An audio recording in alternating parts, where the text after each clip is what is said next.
Good මෝනිින් අයිබුවන් අද සැත්තැම්බර් මාසේ අවසාන දිනය 30 වෙනිදා.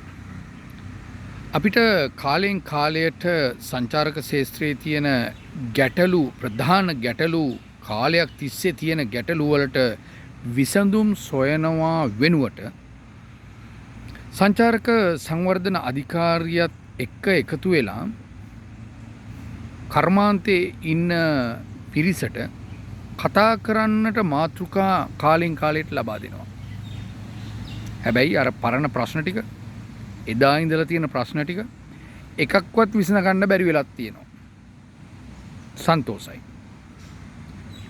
මොකද අපි මුලින් ඉඳලම කියන දෙයක් තමයි ඉල්ලන දෙයක් තමයි ලංකාවට මිලියන 3ක් සංචාරකයෝ ගේනවා නම් එහෙම ප්ලෑන් එකක් තියෙනවා නම් මම දන්නේ නැහැ කාගේද ප්ලෑන් එක කියලා බලාගෙන යනකොට ජනාධිපතිතුමාගෙත් නෙවෙයි ප්ලෑන් එක. සංචාරක අමාත්‍යවරයාගෙත් නෙවෙයි සංචාරක සංවර්ධන අධිකාරියේ සභාපතිතුමාගෙත් නෙවෙයි. මොකද එහෙම කියන්න හේතුව එක එක්කෙනා එක එක ඉලක්කම් කියනවා. එහෙම වෙන්න බෑනේ. ප්‍රතිපත්තියක් තියෙනවා නම් පේපර් එකක් තියෙනවා නම් යම්කිසි ඉලක්කමක් තියෙනවා නම් අපි මේ ඉලක්කමට කතා කරන්න ඕනේ හැමෝම එකම ඉලක්කමක් කතා කරන්න.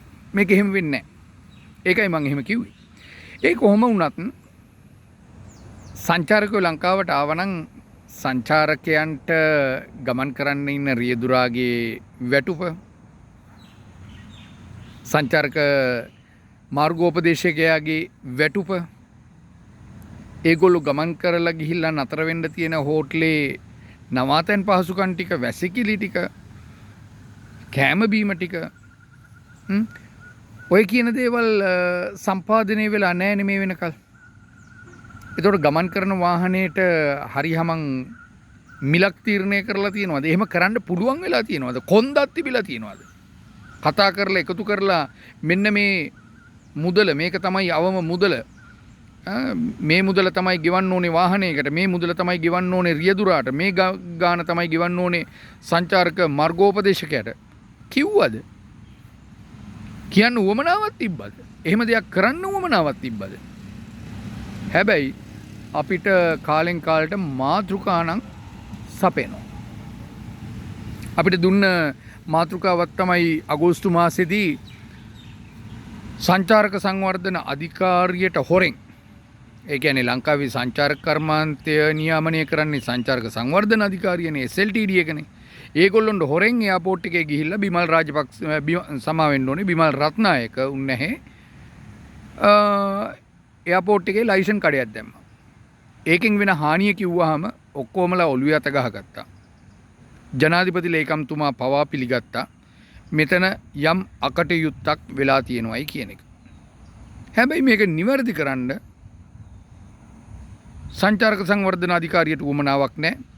මොකද ඒකට ප්‍රධානම හේතුව තමයි එහෙම කියන්නේ එදා අපි උද්ඝෝෂණය කරන වෙලාවේ සංචාරක සංවර්ධන අධිකාරියට ගිහිල්ලා බොහොම අමාරුවෙන් සභාපතිවරයා පල්ලෙහාට ගෙන්නගෙන කතා කරපුවාම කිව්වා සතියක් ඇතුළත කතා කරන්නම් පණිවිඩයක් දෙන්නම් සාකච්ඡාවක් ලබා දෙන්නම්. එතුමට තාම ඒ සතිය උදා වෙලා නැති බව සන්තෝෂෙන් කියන්න ඕනේ. හැබැයි අපිත් බලාගෙන ඉන්නවා. අපිට අමතක වෙලා නැහැ.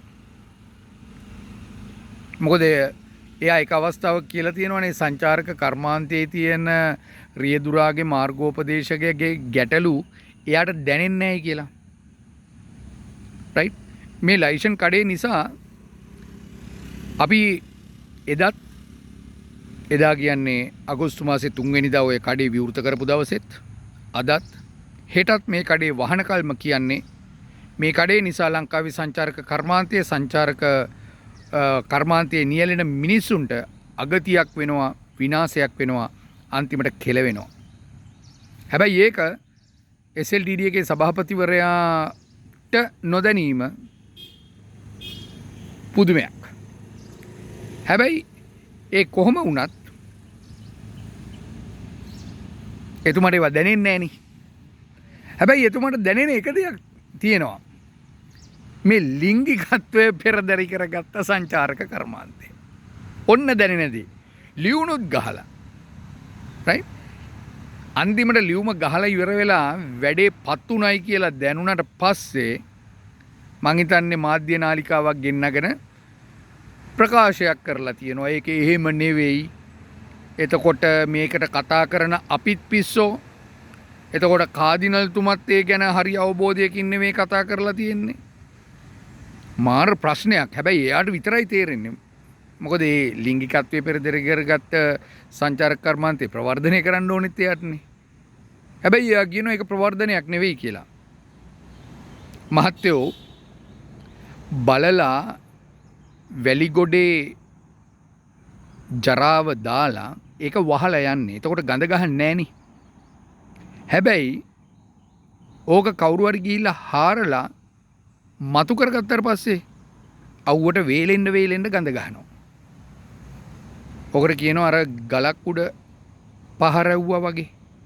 මොකද ගලක් උඩ පහරවපුවාමත් රත් වෙන්න ගඳ ගහනවා වැඩි. ඒක තමයි දැන් වෙලා තියෙන්නේ. මං හිතනවා මේ වෙලාවේ ගෞරවයෙන් ඉල්ලා හිටනවා ඔබතුමා මේ අවුරුද්දක කාල සීමාව තුල සංචාරක කර්මාන්තයට කරපු වැඩක් කියන්න. සංචාරක කර්මාන්තයේ නියැලෙන කර්මාන්තකරුවන්ගේ යහපත උදෙසා සංචාරක කර්මාන්තයේ නියැලෙන පිරිස උදෙසා අර ස්ලයිඩ් එකයි ටසල් එකයි අර ඔයා කඩේ යන්නේ ඒගොල්ලොන්ට නෙවෙයි.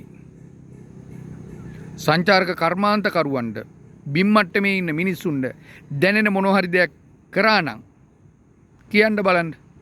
මෙන්න මේ දේ කරයි කියලා. අර පෙන්ෂන් එකක් හදනවයි කියලා නම් ඔන්න මේ පොඩ්ඩක් දඟලනවා කෑ ගැහුවා පහුගිය කාලේ සුමානෙන් ගේනවා දෙකෙන් ගේනවයි කියලා. මං හිතන්නේ ඒ සුමානෙත් අර අපිට උද්ඝෝෂණය වෙලාවේ සාකච්ඡාවක් දෙනවයි කිව්ව සුමානේ වගේම තමයි. නේ.